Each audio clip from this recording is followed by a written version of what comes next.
Karena saya tahu persis. Kenapa? Bapak saya itulah si sang proklamator. Kalau ndak gitu, kalian udah jadi masuk penjara lagi. Orang yang pro Megawati itu begitu mendewakan Soekarno, seakan-akan Indonesia itu dimulai dari Bung Karno, sampai ada HAM Soekarnoisme. Bahwa Indonesia itu seakan-akan dimulai dari Soekarno. Memang deklarator kemerdekaan Indonesia itu Soekarno. Tapi umat Islam atau partai-partai Islam itu tidak kecil hati. Karena embrio yang bernama Indonesia itu dari tahun 1908, sebelum ada partai nasionalis yang berani melawan kolonialisme Belanda adalah partai-partai Islam. Sehingga kebangkitan Indonesia dimulai 1908.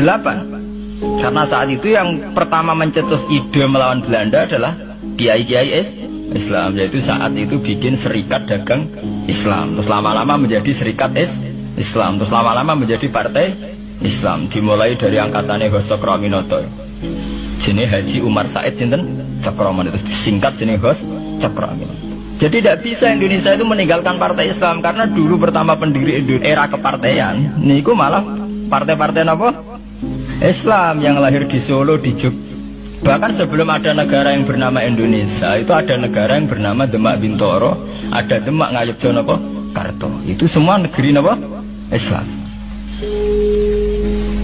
Ya paham. Sehingga secara kesejarahan kita tidak kalah sama tuanya Soekarnoisme atau partai PN.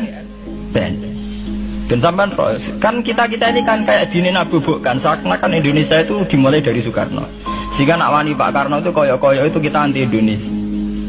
Ya kita tidak mungkin nggak menghormati Soekarno, beliau sebagai pahlawan besar kita hormati. Ya, tapi ya kebesaran Pak Karno demi bangsa Indonesia jangan kemudian direduksi, disederhanakan hanya melewati partai.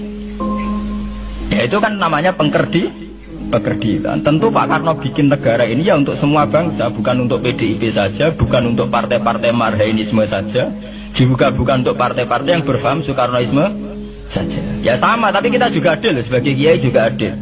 Hos Cokroaminoto bikin partai Islam ada untuk mengusir Belanda dari bumi Indonesia, yang nantinya juga untuk kepentingan semua bangsa Indonesia, tidak hanya yang Islam saja. Ya kita adil, sama-sama adil. Saat nasionalisme ya tidak mengurangi keagamaan, saat keagamaan tidak mengurangi nasionalis. Tapi ya itu tadi, kemudian ini dikerdilkan secara politik. Di sawangannya nawas duet Pak Hasim Mega nasionalis religius itu sudah ditren. Agar duet tenangnya pasangan nasionalis sampai apa nak nasionalis terus wajib sholat, apa nak religius terus gak wajib nasional. Sebetulnya itu kan apa kan orang Indonesia terus wajib sholat hanya karena atas nama nasionalisme. Apa nak gue kiai terus wajib bayar pajak. Itu kan pengkerdilan, proses pembohongan ya. Pembohongan secara publik. Itu dibodokno, sedurunge bodoh kan. Itu kan repot. Namanya sedurunge bodoh dibodokno nggih napa? Nurut. Makanya kalau seneng ya, kayak kemarin Hari Kebangkitan Nasional itu seneng kalau diungkap terus di TV bahwa kebangkitan Indonesia dimulai dari 1908. Pentingnya bahwa orang-orang yang sok Soekarnoisme biar tidak mereduksi Pak Karno hanya milik mereka sendiri, karena bangsa ini berdiri semenjak 1908. Dimulai dari gerakan Budi Utomo sampai Hos Cokroaminoto sampai macam-macam, ya serikat-serikat Islam. Tapi ini terungkap sausé tukaran. Jadi sebetulnya Presiden Gus Dur jadi presiden biasa karena Basim Asari berjuang sebelum tahun 45. Megawati biasa. Ya karena beliau berjuang lewat bapaknya, ya sama semuanya sah. Pak SBY juga sah, karena keluarga militer. Apa mana dia mantune Sarwaedi sing ra roh sapa? Perjuangannya mertua nih. Gak iso adol bapak ya adol mertua. Soalnya pokoknya sing dikena didol pokoknya. Tapi artinya sama, kita secara sejarah itu sama. Kita sebagai santri juga tidak kalah sejarah. Karena berdirinya nasional dah lewat para kiai itu takokno sejarawan manapun. Kayak profesor siapa di UI, siapa saja profesor-profesor sejarah bilang bahwa awal kebangkitan Indonesia itu dari partai-partai Islam.